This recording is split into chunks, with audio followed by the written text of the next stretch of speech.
Ofaafaganya n'essimu yo kubanga naawe oyingira mu lwabo abakungula ssente nga bakozesa amasimu gaabwe, naye weekanga oluusi nga tebivaamu nga bw'okoze ekibwobibaze.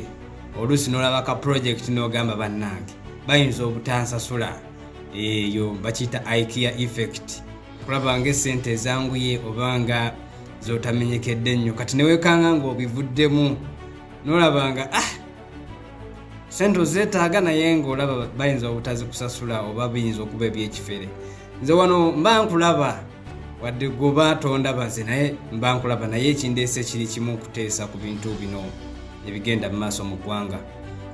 Njagala banye abantu mwenna nti gavumenti byonna byeri mu kukola, eri mu kukola pre-campaign preparations eza 2026 nti yakitegeera nti tesobola outshining opposition in terms of physical counts, naye nga esobola okukozesa strategical effect. Manyi ekyo kye bakola kyekimu, bakozesa Bill Gates rule. Manyi Bill Gates rule egamba nti tondawo obuzibu omale ojene solution. Baba ogase patterns zonna kuva ku basuubuzi ku Efris nti government eyagala yeekwata ebyo ebifo ebi strategic, era teweewuunya nnyo campaign zino eziddako nga government tekubye campaign mu kibuga. Eyinza okugamba nti already tulina obuwagizi bwaffe tekitwetaagisa kubanga tukuba campaign, naye nga esobola okukola ekya Milton Obote kye yakola mu G8.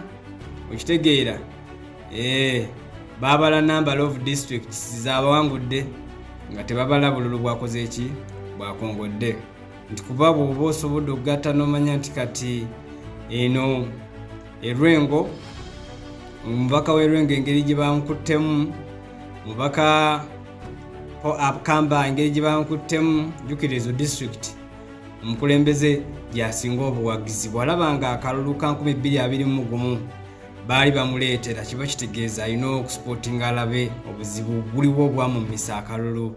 Naye ng'ate omukulembeze alina okimanya nti abaana abazaaliddwa kati abazaalibwa mu myaka gya 2024 baba beetaaga okulaba ku kipya ekyo ayinza okuba nga takimanyi, naye nga sometimes abantu tebagaana mulonda nti olw'okuba nti ayina bibi byereere, naye bagaana mulonda kuba baagala okulaba ku kipya ekyenjawulo.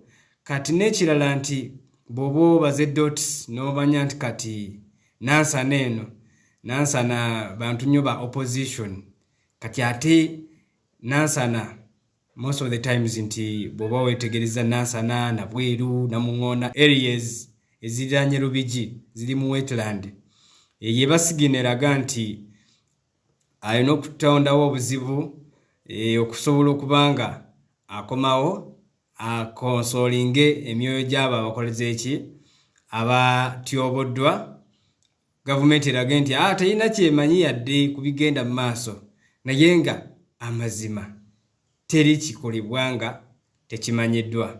Gwe mulonzi, gwe mulode, nzija 2026 akabonero World Cup. Eyategeera bye twetaaga Ssennyonga, gwe mulonzi, gwe mulode, akabonero gwe, akabonero buwanguzi, akabonero World Cup, era ekikopo kye kyaffe. Ekibuga okugenda ku feesi empya kiba kyetaagamu eyo feesi empya ku bwa Lord Mayor Londa Ssennyonga Moses.